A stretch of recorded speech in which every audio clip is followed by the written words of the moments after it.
Greetings there, my drought-stricken survivors. Rhadamant here. Thank you for tuning in to Endzone 2, Episode 4, Survive the Long Drought.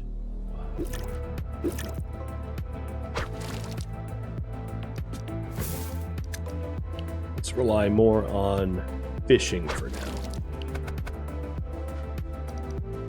So water gain is at 223, food gain is at 115. Food gain's a little lagging behind, and if I really want to cut that, I could stop the market.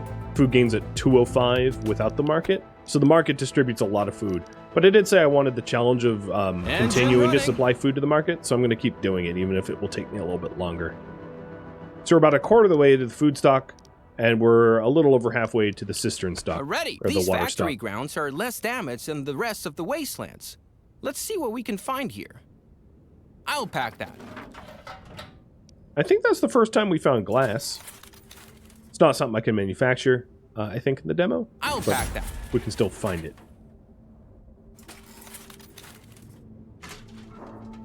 Will do. Ooh, found some iron tools, too. The other things that we've been finding is, like, ingots of copper and iron and things. Again, these are resources that you can find by scavenging, but not something I can necessarily manufacture in the demo. The demo is quite limited in what I'm able to do here. So, as you can see, blocked in the demo, blocked in the demo, blocked in the demo, blocked in the demo. Basically, everything beyond this tech point, beyond 15, is blocked.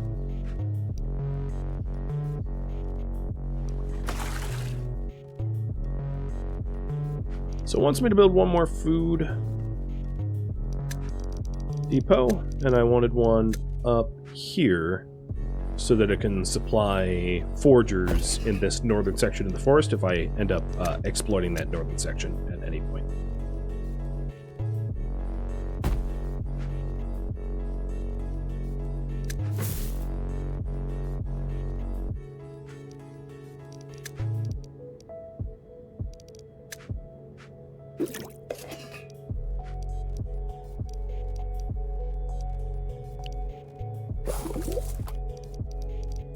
Scrap is actually pretty low. I might want to hire a few scrap workers, making sure those numbers stay in the positive.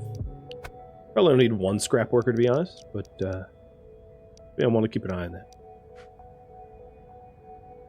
I'm at the wheel.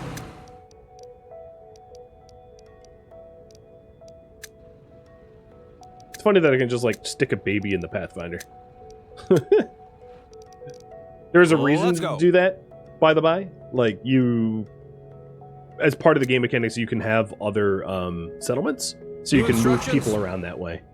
But it's funny to just be like, sorry, parents, but I'm going to yoink your baby now. I need a baby in the Pathfinder for reasons I will not explain at this point. Right. Our toolsmith is falling behind on production versus demand, so try to balance that out a little bit better. Because we have so many fishers running, it's burning through our tools. Where are we going?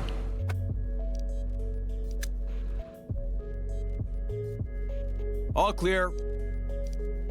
Yeah, for the greater good, right? Sorry, need your baby for the greater good.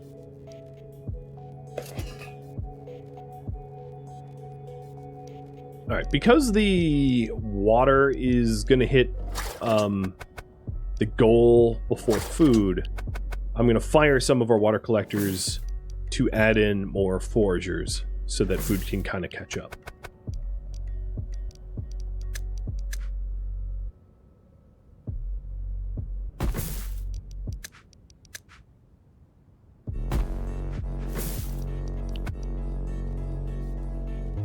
And I've spread out the food collectors so that they're collecting from different sections of this forest so that they don't deplete one area too quickly. Confidence is pretty high, thanks to the market. That's good to see.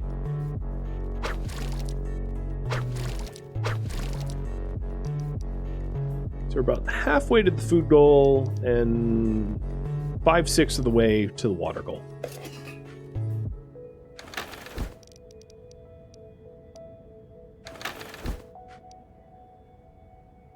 I'm at the wheel. Oh, nice. There's lots of scrap lying around here. We're sure to find things that are still useful here. Looks interesting.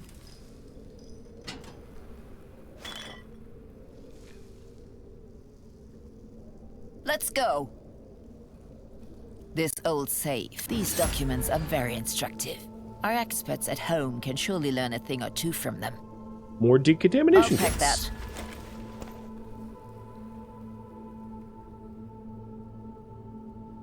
This delivery van is locked.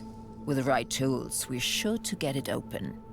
I only brought one set of safe cracking tools, Done. but there was 2 safes here, so I'll have to double back unless I get materials out of this rooftop crate.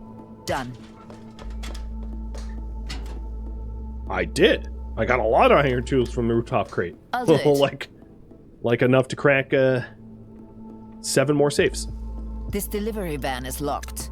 With the right tools, we're sure to get it open. That was a very profitable expedition. That was Engine a lot of running. iron tools.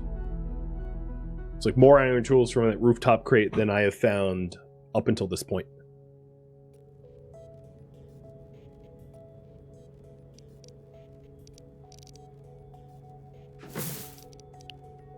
This forger is not quite ready to go.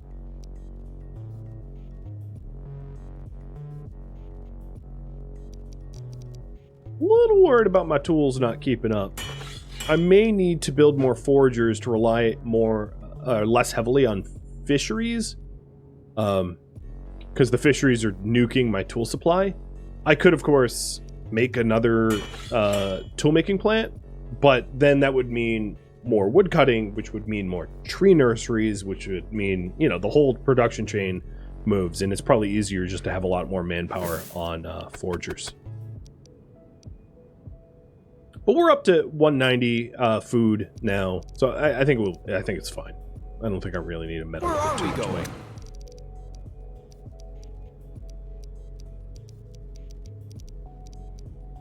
Let's grab those iron tools. 2 iron tools. Roll back out. On my way. Swing by and pick up the clay before it maxes out. Are normal iron tools consumed at the same rate? No, I think the iron tools are consumed at a lower rate. Because they're higher quality. I don't see that. Let's see. So normal tools is 3.5, negative 3.5 a minute. But we're not using iron tools at all. Because I don't think they're used in any of the production chains accessible in the demo. Because they're more advanced than All clear. I need at the moment. So I could just use them for safe cracking.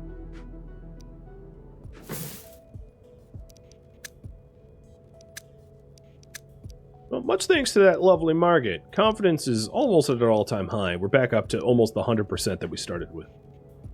I'm at the wheel. Almost.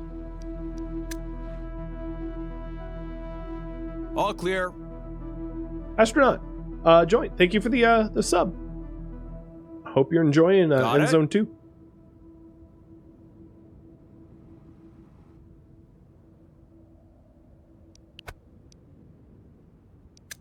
All clear.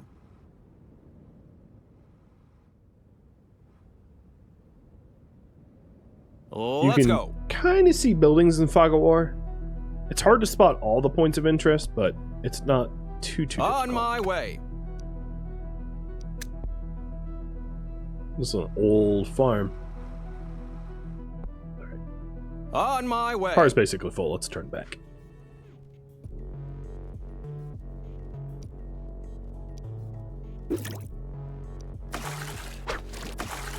So another thing to note is that confidence is more volatile than health. I've had the pharmacy distributing the vaccine ampules much longer than I've been distributing food. But the confidence is almost up to 100%, whereas the state of the health has taken much longer to climb back up. My point being, if you have to cut supplies from the pharmacy, it will also take longer for the health to go back down.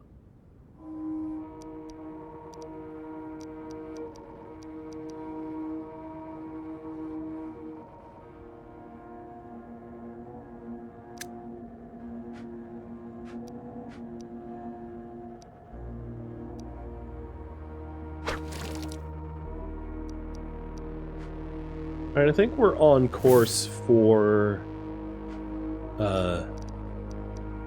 maxing out our supplies just fine. So I don't think I really need to do much else. I might want to take that back. I might want to be a little bit less reliant on fishing. So I'm going to put another forager hut up here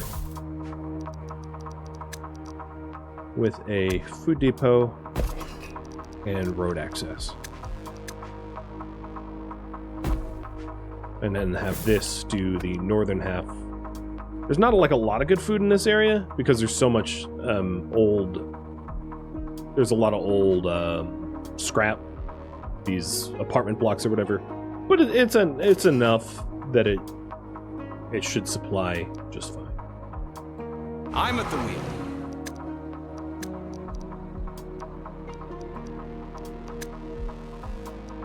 Just to be able to show you, I'm going to set up a transport route between the resource mine and Yodaville. Because I don't really need to do much more exploration at the moment.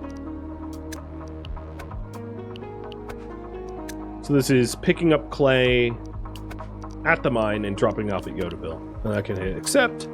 And now the Pathfinder vehicle will just automatically do that until I want to take manual command again. I can either take manual command by pausing the transportation route or by going to my transportation routes and destroying this route that I created.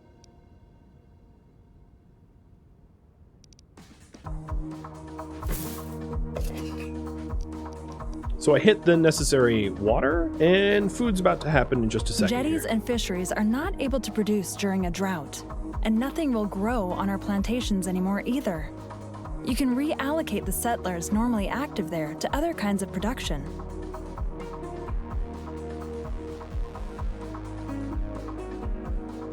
When water or food gets scarce, you have to react quickly.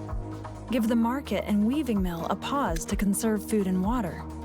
Another well is equally helpful. Sometimes every drop counts. A drought has come. Hopefully our supplies will be enough to last. Okay, so drought is coming to hit us. It actually hasn't taken effect yet because the jetties and fisheries are still working just fine. But as soon as that dries up, I will have to shift the food production and water production facilities. And here the Pathfinder is making regular withdrawals for clay. So it's just finished. And in fact, it looks like it dropped off the iron tools that were in the car as well. It like kind of dumped everything that was excess. All right, here we go. We are, as you can see, things are definitely drying out to this point. And the building efficiency for the fisheries and the jetties are going to ramp down to 0 as the water runs dry.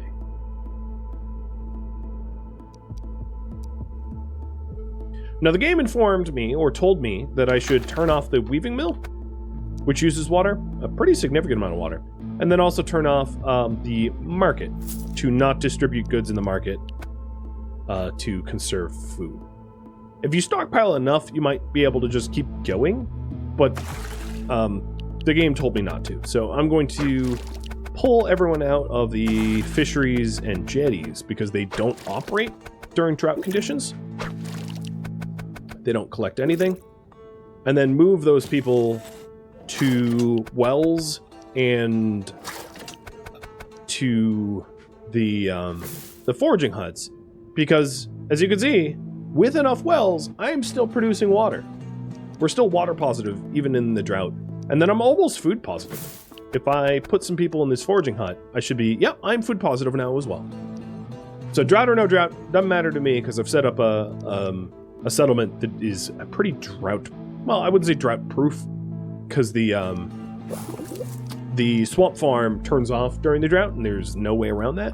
But if you stockpile enough herbs, you can obviously outlast the drought, no problem. The other thing is, now that we're food positive, I'm gonna turn on the market anyway. and then see if I can't move 14 people into forgers to offset the drought.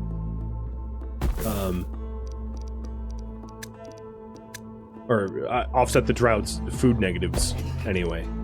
Just as like a side challenge, let's call it.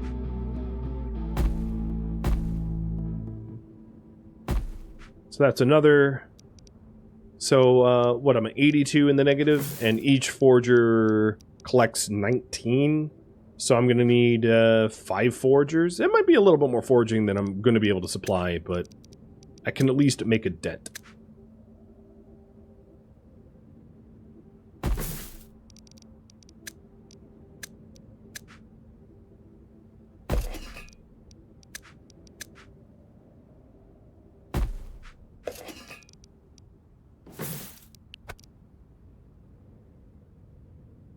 There's some slight overlap of food work zones, so I'm just going to rework it so they overlap as little as possible so they don't deplete a region.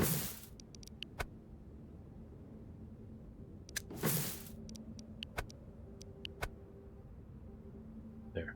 Now it's mostly not overlapping, as you can see. It's sort of staggered a little bit.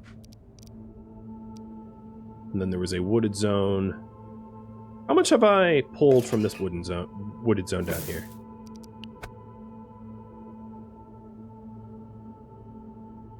One, two. So this should go as far west as possible, not overlap with the original. There. No, it barely overlaps. So even with the market distributing food, I'm only in the negative, like, 60 a minute. I have 2,000 stockpiled, and the drought is only for another 7 minutes. So that's, like, totally fine. We would have no issues at all. And even then, I am making some additional foraging huts. So, yeah, we've weathered this just fine. Now, what I will do is I'm going to turn the weaving mill back on, even though it does draw water, because I have plenty of water stockpiled. That won't be an issue during this drought.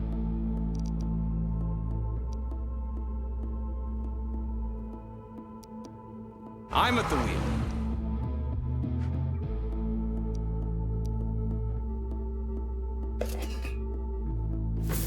I also like how the music kind of becomes different and muted during the droughts. So we have 100% confidence. Nice. It's also a good time for our tools to bounce back to normal because all the fisheries are off. So that the tools aren't being used for fishing hooks and the like.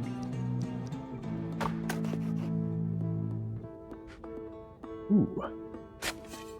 The northern half of the tree woodcutting area is... Actually, I don't need that many woodcutters because our wood max is getting close to it. So I'm going to reduce the amount of woodcutting that I do. But I might want another tree nursery just because it looks like the northern half of that forest has just not been replanted. So I'll put a nursery here to help with that. Getting a road up there is going to be a little annoying because there's so much scrap and debris blocking our path. But there we go. We'll have this tree nursery focus on an area up here so we can get trees back up there.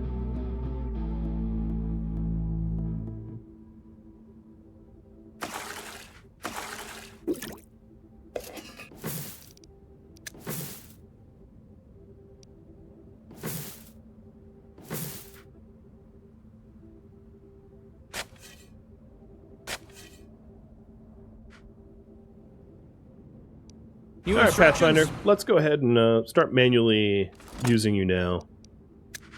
I just didn't want to have to control it during the drought preparation, I'm at the but wheel. drought preparation's now been, we're fine. So I'll take 4 iron tools and let's go northwest. On my way.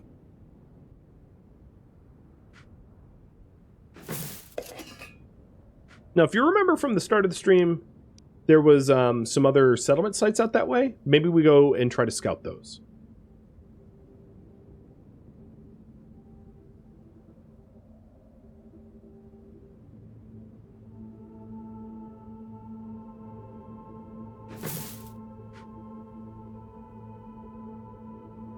to show you how slow the scrapyard works, and I'll put some more people working in the scrapyard.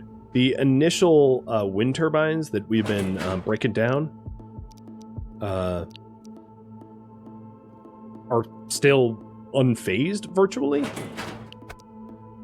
I think each wind turbine is like 2,000-ish scrap, and we've pulled like only a few hundred out of it. Which is why at the start of the stream I mentioned, don't plan on removing any of the ruins, at least for now. I mean, the game might change as time goes on, but at least for now, don't plan on significantly changing the available terrain to be built upon. Because the scrap is so plentiful, there's nowhere to put it. You can't just like hire a bunch of scrappers to get rid of it because you just won't have enough depots to put that scrap in. That's how ridiculous the supply is. For better or for worse. Certainly makes our lives a little bit easier not having to go out into the ruins looking for scrap, but you know, if you were hoping to free up areas to build, we have found a new zone. Take a look at it when you get a chance. It might be worth it to build a new settlement on it. So here is another settlement zone. So you can see the initial settlement zone in this cyan circle here. This is another settlement zone up there, which was one of the 3 options. And I'm trying to scout out the 3rd option, which was somewhere, I think it's here. On my way. You can kind of see it through the fog of war, because the settlement zones typically have sort of a mountainous caldera around it as a part of the game design.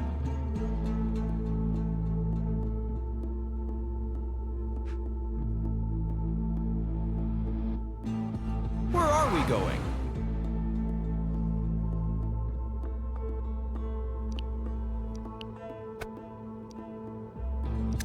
Got it?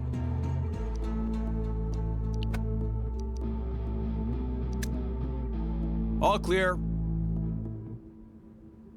And I think it's right here.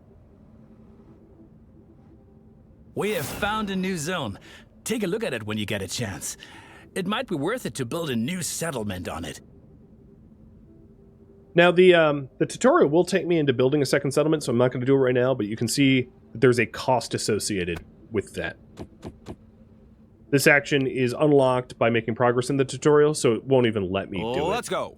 But eventually you're able to make multiple settlements and to set up supply chains between them, which is pretty neat.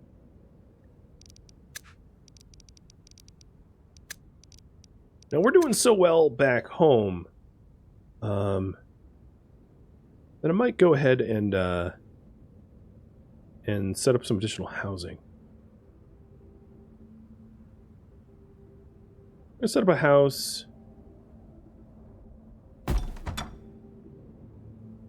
Yeah. So 2 ecology houses there.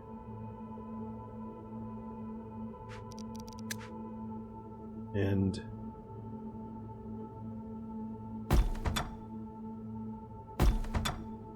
two economy houses there. One overlaps with this well here, giving it another 10% bonus. Just because we have so much that, you know, might as well. We're pretty all clear, loaded, full of resources. Send the Pathfinder back home. If you ever lose your Pathfinder, I mean, obviously there's like this little diamond up here on the map, but sometimes when the Pathfinder's close enough to your colony, it disappears. There's always this vehicle menu here. Because I think in the full game, you'll have like fleets of vehicles, not just the one. So the drought is only lasting about another 50 seconds. And one of the things is you can see the water levels slowly come back. So towards the end of the drought, it is possible to start using, it's not like an on or off switch, which is kind of nice. So it's a slow ramp. Well, it's not that slow, but it's a ramp between available or not.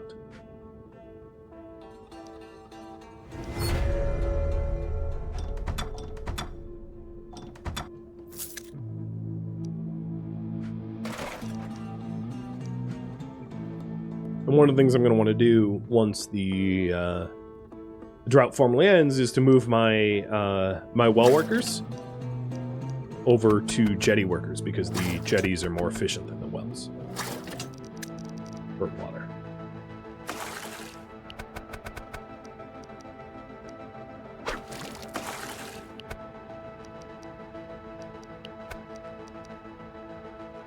All right, we're in the positive for everything. Perfect. And I have a lot of free manpower so as to be able to take advantage of more production chains.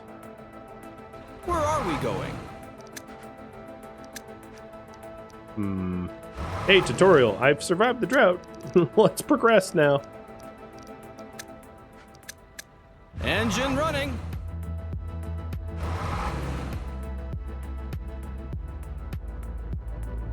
Got it?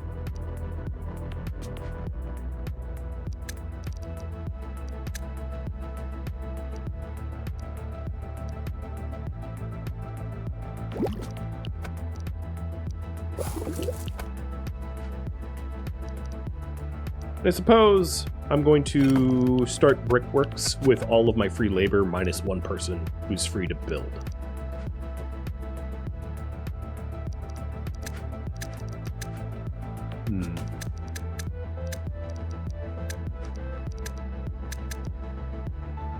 In my playtest, I didn't run into an issue of like surviving the drought freezing. Yeah, I could try to save and load as well. I'm at the wheel. Let's do that.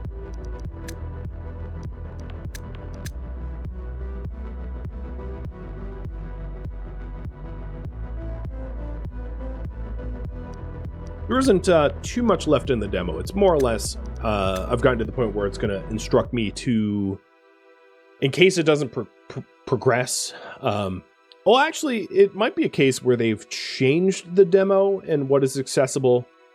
I'm not entirely sure.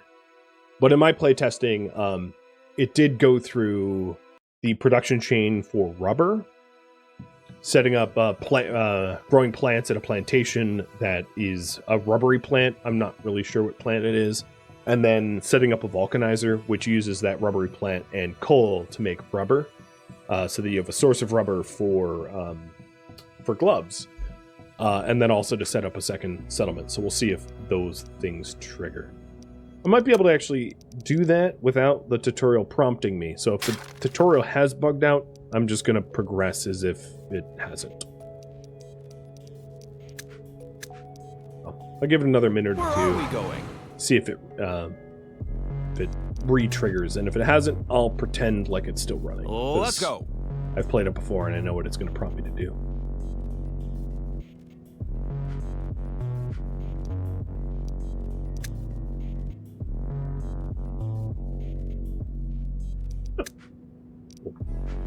That's friendly. It told me it bugged out. I'm at the wheel.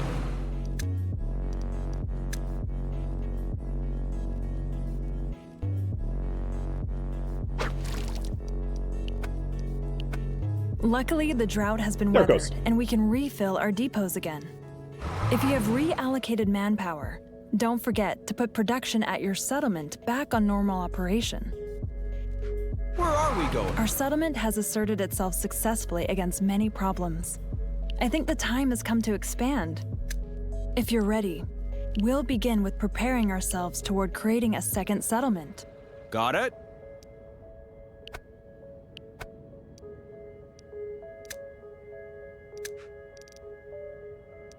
So after I do these 2 expeditions, I will load up the Pathfinder with the resources needed to start a second settlement. Yes. An old depot. We should take a look around inside. Maybe we'll find something useful we can take with us. Let's go! This old safe can't be cracked without These documents are very instructive. Our experts at home can surely learn a thing or two from them. Engine running! All right, I have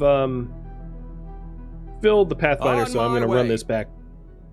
So, we need to load settlers, tools, plastic, cloth, scrap, wood, food, and water into the Pathfinder to set up a second settlement. And there's 2 zones here.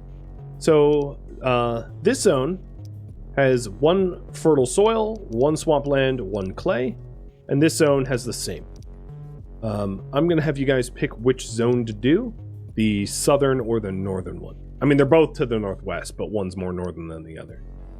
So, which zone to colonize?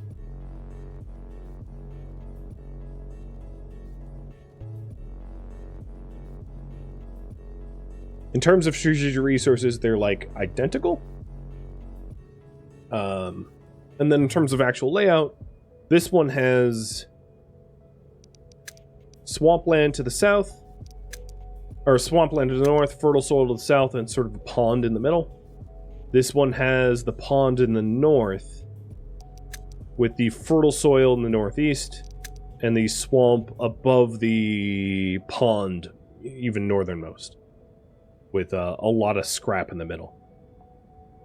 In terms of buildable area, it looks like maybe the southernmost is more... the southernmost has a little bit more building area, and then neither of them have... I guess the northern has more forests, and the southern has more open area. But they're not... I think probably because this is the demo, they're not really unique to one another. Oh, we also got to a point where my Pathfinder, like, there's nowhere to put scrap anymore. So if you run into a situation that you, like, can't put scrap down, which is my case because our base is full of scrap, we're maxed out, you can always just, like, go out to a ruin and dump it in the ruin, I think. Or I could dump it in, like, the clay mine. Got it? If I want to get rid of it. So I can come out here to the all clear clay mine and just, like, use it as a bank. But I will need 150 scrap to start colonizing, so I don't need to dump it. I just wanted to demonstrate that that's, like, something you can do. I can stick the scrap in the clay pit, so that I'm not forced to keep it on the Pathfinder. All right, so we're gonna go to the southernmost ruin. So let's do that next, or southernmost zone. I'm at the wheel.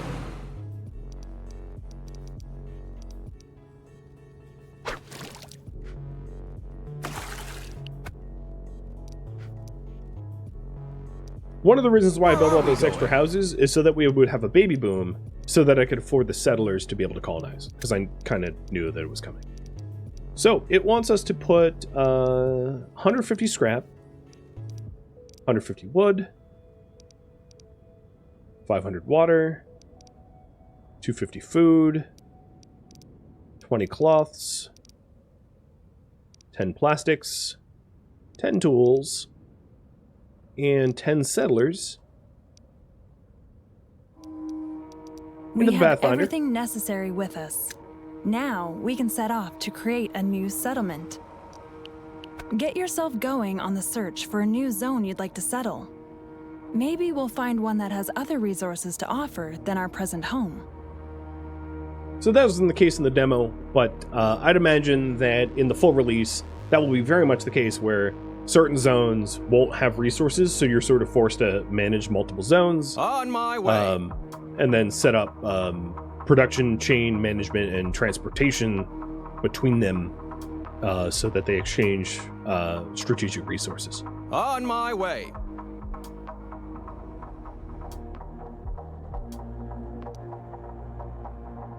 Let's go. That's a pretty weird path that you're taking. I wanted them to go to this got it spot here, and it went off-road. And okay.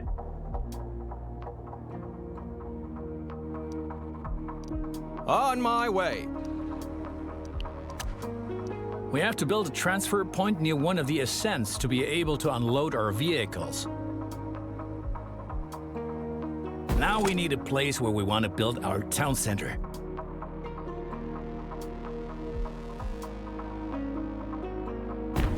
Your new settlement is still small and possibly not up to coping with certain challenges yet. You ought to supply it with raw materials from your first zone until it can stand on its own 2 feet. You can use the Pathfinder for that. For recurring transports of goods, you can also create a transport route. If you assign the Pathfinder to the route, it will drive resources back and forth between the destinations without you having to pay any further attention to it. So it wants me to set up a transport route. I already did that between the clay mine and here. This is called Twilight Crossing, which can always be renamed and recolored. So let's set up that transport route. So I'm going to say pick up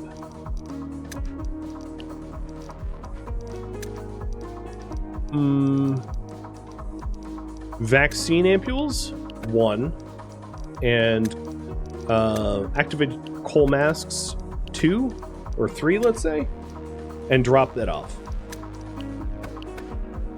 Let's make this 2. So 1 vaccine and 2 masks, and then drop that off at Twilight Crossing, and that will be the transport route. And I'm going to edit this and put the Pathfinder in, because these are sort of advanced production chains that the new place isn't going to have access to early on. Transport routes naturally become particularly practical when you have multiple settlements. And of course, you can disconnect the Pathfinder from a transport route again at any time if you want to steer it manually. We have found a new type of seed in this zone. Starting now, we can grow natural latex on plantations. You can grow the seed at this settlement or at your old one too. Okay, so it wants me to set up a natural latex plantation. I had gone to a point of interest to already get the latex seed, so it's not something unique to the new zone, but because I might as well just use this new one for latex, so this will be latex outpost, just to make there a reason to set up a transportation route between the two. So I'm going to set this this new settlement up as self-sufficient latex export, essentially. So let's, in order to do that, we need to do all of the basics. So foraging hut. There's not a lot of good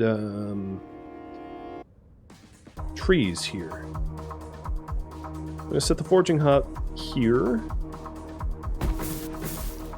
The work zone, 650 food. That's not terrible. And I'm going to take a different strategy for this zone than the last one. No, I'm actually going to, I'll try to cluster my houses together as much as I can. So we have some food.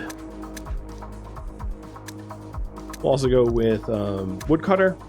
I'm going to put the woodcutter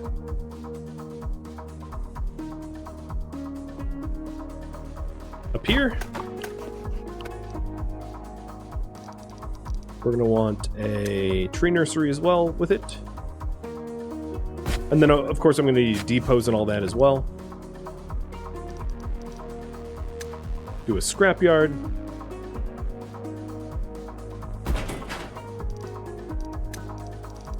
And toolmaker. And then we're going to want housing and everything. And I can import tons of resources I'm at the wheel. From the original to set up the outpost to make the outpost self-sufficient sooner. Let's get a water jetty.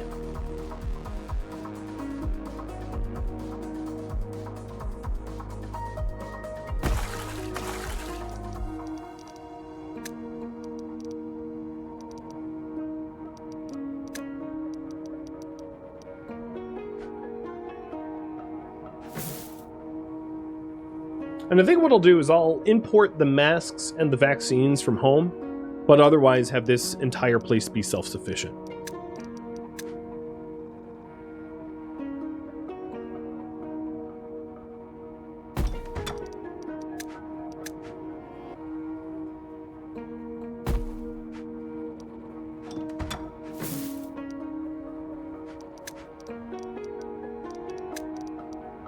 Put in a food depot.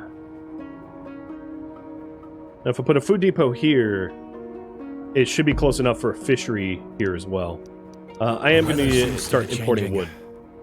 We ought to prepare ourselves for a drought. We're better off stockpiling sufficient water and food so that we're well equipped. Thank you for tuning in to a first look at Endzone 2's pre-release demo, which originally streamed live on Twitch June 4th. If you have any feedback or questions for me, let me know in the comments below. If you'd like to catch a live stream of mine, Rhadamant.com has my stream schedule and countdown timers to upcoming streams. If you'd like to join my online gaming community on Discord, Rhadamant.com has a link to it. And you can also find a link to Patreon there as well. Thank you so very much for tuning in.